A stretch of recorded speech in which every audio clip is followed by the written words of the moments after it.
Assalamualaikum warahmatullahi wabarakatuh.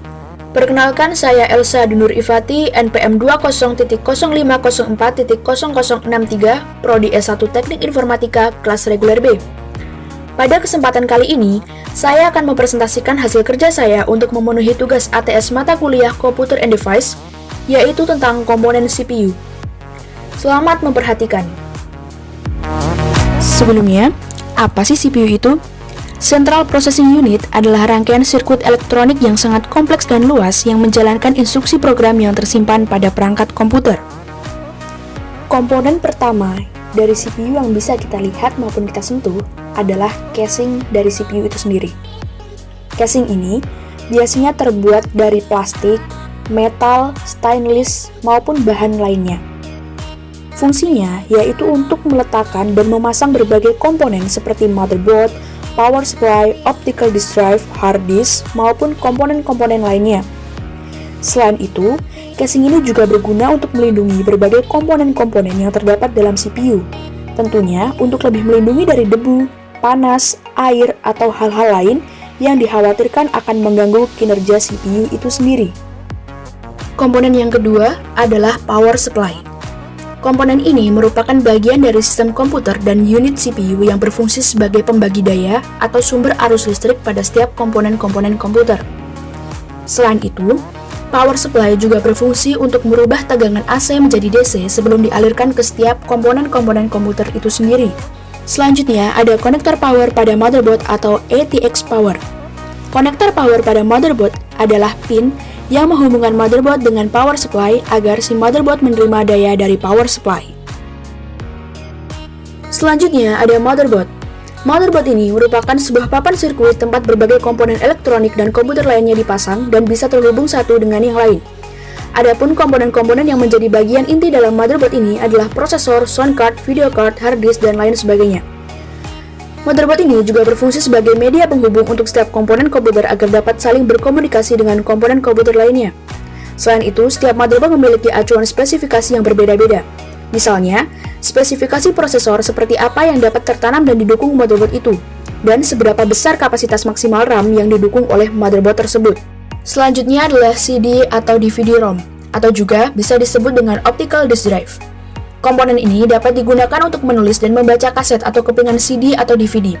Selain itu, CD atau DVD-ROM juga dapat digunakan untuk memburning atau mengcopy CD dengan menggunakan berbagai software seperti Nero, Infa-Recorder, dan sebagainya. Terlepas dari itu, adapun format yang termasuk ke dalam CD atau DVD-ROM adalah CD-ROM drive, CD-RW drive, DVD-ROM drive, dan DVD-RW drive. Selanjutnya ada kipas prosesor. Komponen yang satu ini dipekerjakan untuk membantu kinerja suatu prosesor. Komponen ini berfungsi sebagai pendingin dan menjaga agar suhu prosesor tetap dingin dan stabil. Hal ini bertujuan agar perangkat prosesor komputer tidak cepat overheat maupun rusak. Selanjutnya ada VGA card atau Video Graphic Adapter. Komponen ini merupakan salah satu komponen yang dirasa sangat penting untuk sebuah perangkat komputer. Sebab, komponen yang satu ini berfungsi sebagai pengolah data grafis sebelum ditampilkan ke monitor. Tanpa VGA, maka layar komputer bisa dipastikan tidak menampilkan apa-apa alias blank. Selain itu, VGA juga sangat penting untuk menentukan kualitas gambar yang ditampilkan pada monitor komputer. Selanjutnya ada sound card. Komponen ini lebih berfungsi sebagai pengolah audio untuk perangkat komputer. Komponen ini juga berfungsi sebagai prosesor audio yang mana dapat mengubah sinyal analog atau sinyal digital yang masuk ke dalam input kartu dan menghasilkan audio atau suara pada sistem komputer. Komponen ini juga memiliki fungsi untuk mengontrol semua audio yang terdapat pada perangkat komputer. Selanjutnya adalah prosesor. Komponen ini merupakan komponen inti yang terdapat dalam CPU komputer. Jika tidak ada prosesor, kemungkinan perangkat komputer tidak dapat bekerja sama sekali. Oleh sebab itu, banyak yang menyebutkan bahwa prosesor adalah otak dari komputer. Semua proses maupun perintah akan dikerjakan pada prosesor meskipun masih dengan bantuan komponen-komponen lainnya. Dengan demikian, semakin tinggi kecepatan suatu prosesor, maka semakin cepat pula komputer dalam memproses berbagai macam data. Selanjutnya berkaitan erat dengan prosesor, yaitu slot prosesor. Slot ini berfungsi untuk meletakkan prosesor ke motherboard. Bentuknya segi empat dengan lubang-lubang kecil, tempat tertancapnya kaki-kaki atau pin-pin prosesor yang tersusun membentuk matriks 2 dimensi.